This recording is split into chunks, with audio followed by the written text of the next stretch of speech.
Si tengo que definirlo así de una manera sintética, diría que es una manera de un estilo. Es un estilo de pensamiento, es un estilo también de vida, una manera de estar en el mundo y de entender la ciencia para mí desde dentro.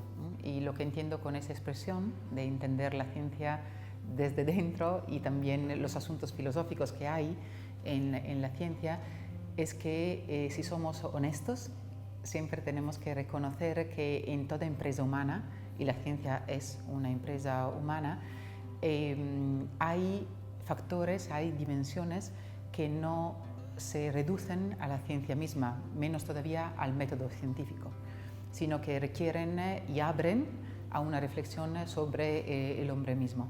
Entonces, Razón Abierta es un estilo también de investigación, es una manera de valorar y de apreciar y de tener confianza en la ciencia misma y en las posibilidades que la ciencia nos ofrece de entender mejor el mundo, de descubrir algo nuevo y de enriquecernos como personas y como comunidad.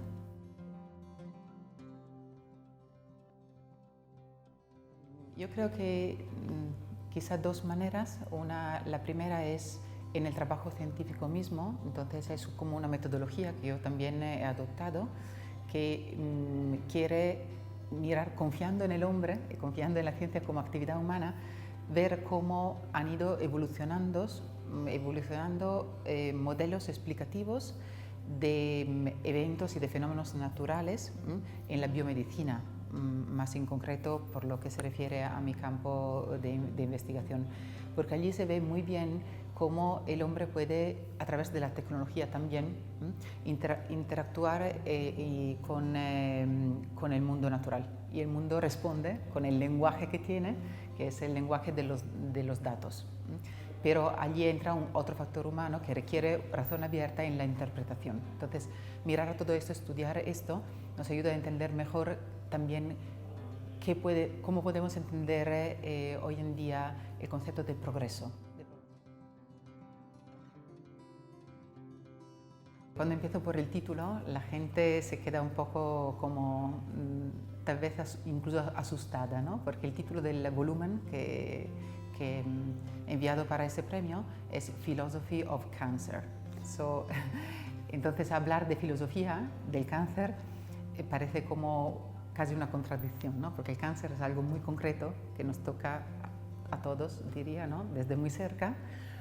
Pero, y pensar que hay una filosofía detrás, eso suena como todo un tema de complejidad, ¿no? que es muy, como que nos aleja de una realidad de la biomedicina, o por el otro lado que abre a temas de metafísica que no estamos ya acostumbrados a afrontar.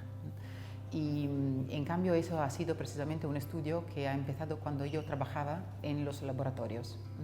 Y allí, trabajando en el día a día, me daba cuenta que en la manera que teníamos de organizar un experimento, por ejemplo, ¿no? Un experimento con las células, con los genes, había asunciones que eran de tipo teórico, incluso de tipo filosófico.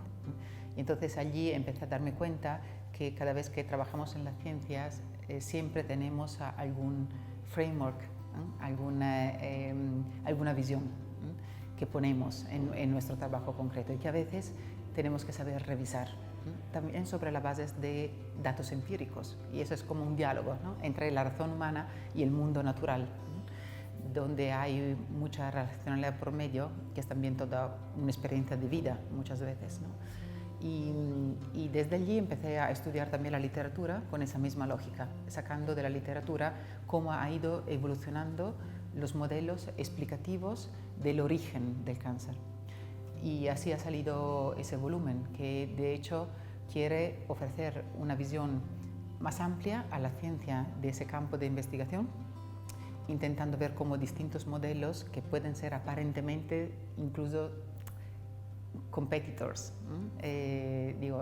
como opuestos en el campo científico, pueden ser compaginados y pueden enriquecer una visión unitaria del fenómeno.